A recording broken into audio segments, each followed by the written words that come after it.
So I wanted to start with a story, and it's kind of a traditional story, and it's one of these stories that morphs and grows as time goes on. And this is the story of stone soup. Perhaps many of you know that story. But if we were looking at this as a giant pot in the middle of the room here, with the fire under it. So the story is that there was a village, and there was famine. There was starving in the land. And a shaman came. Now the shaman could have been a man or a woman, so don't assume gender on this, because a shaman doesn't necessarily have to have gender. So a shaman came to the village and saw that the villagers who were sitting in the village were starving. And the shaman had a magic stone that he brought with him to the village. And he said, I have a magic stone. And with the stone we can feed the village. And all you have to do is you have to get a big pot and put it in the middle of the village and put a fire under it. And I'll put my stone in the pot. And with that, this stone will make a soup that will nourish the whole village. And the villagers, you know, when you're desperate, you'll try anything. So the villagers went, well, that's extremely weird, but let's try it. So they put the pot in the middle of the village, and they built a fire under it, and they filled it with water, and he put the stone in the pot. And everybody sat in a circle to watch what would happen. They didn't have anything else to do. They were starving, so they just sat and watched the pot. And after a while, the shaman said, you know, what makes this soup really good is if somebody had an onion. And one of the villagers said, oh yes, I have an onion. I kept it under my house, because one onion, what can you do with an onion, right? And so I'll bring it. So they go and they brought the onion, they chopped it up, and they put it in the pot. And they sat down again to watch to see what would happen. And of course, after a while, the shaman said, oh, you know, what really makes this even better is if somebody had a carrot. And actually, two villagers raised their hand and said, we each have carrots, but we had them under the house because they wouldn't feed us, they wouldn't nourish us, and so we were just keeping those in case something. So they got the carrot and chopped it up and you can imagine this went on through various vegetable groups. Potato, somebody had a little bit of salt they'd saved, you know. And by the time they had brought everything that they were holding separately because it wouldn't nourish them, they had a very fine broth, right? And it fed the village for many days. So, metaphorically speaking, we can go all over the place with this.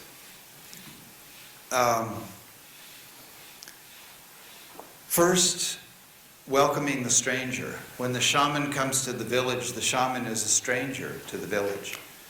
And so when we welcome the stranger, we're bringing gifts into the village that weren't already there. But the gifts, as we say, change is always the enemy of the status quo, right? So often what we do is we set the margins of the village and we don't allow any newness in because it disrupts the status quo. So the first act is always that we have to welcome the stranger. And the interesting thing about the stranger is that we can live in the village and be a stranger even to our own communities.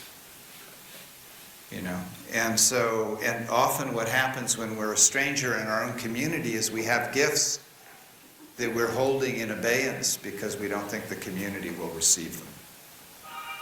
So the other thing is that when that newness comes into the village, it wakes up the community and people become aware of gifts that they were holding back. So transformation creates an opening for gifts to come into the village. So one of the gifts that I want to unpack today is you'll notice you all have a stone in front of you, okay? And there's some pens lurking around that are special pens that will actually write magically on stones, okay? So that stone either can be you are the shaman bringing that stone to the village, and that stone might be a question that you're holding that you haven't asked yet. Often there's a conversation that we can have is, what is the question that if you had the answer to it would set you free? What is the question that if you had the answer to it would set you free? What's the question that if I had the answer to it would move me on the next step of my journey? Or what's the gift that I've been holding in exile for my community because it either wasn't seen or I didn't think the community would receive that gift? Right? And often the gift is a question. It's a question that challenges the status quo. What do I do next? Where do I go next? What's the next stage of the journey that I'm on? So your first job as shamans and villagers both is to take a moment, and I have a lovely singing bowl here, so I'm going to strike the bowl 3 times, and we're going to listen. The first round, don't think, just listen, and wait till you can't hear the sound any longer. And when the sound disappears, just put your hand up like this. The second round is then to open the space for thinking about what the question is that I'm bringing into this circle. And of course, the general question that we're looking at today is, what is it that education can do? What does it do? What can it do in helping to develop the citizens, and I would say the human beings that the world needs now? Because I have a feeling from just the few conversations I've had with people coming in is this is the work that we're here to do. We're not here to database children. I believe we're here to develop human beings that can help us as a species continue. Because we've reached a stage in human history where we as a species and as individuals are going to make choices that will determine outcomes. And it doesn't take a genius to look around and see the direction of the flow, the direction that we're moving.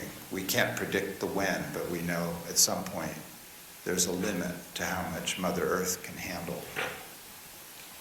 We're actually now have become so prolific in our presence on the planet that we have the capacity to consume the host.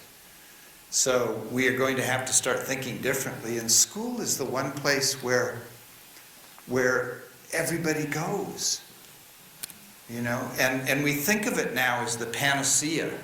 This is going to solve everything as school.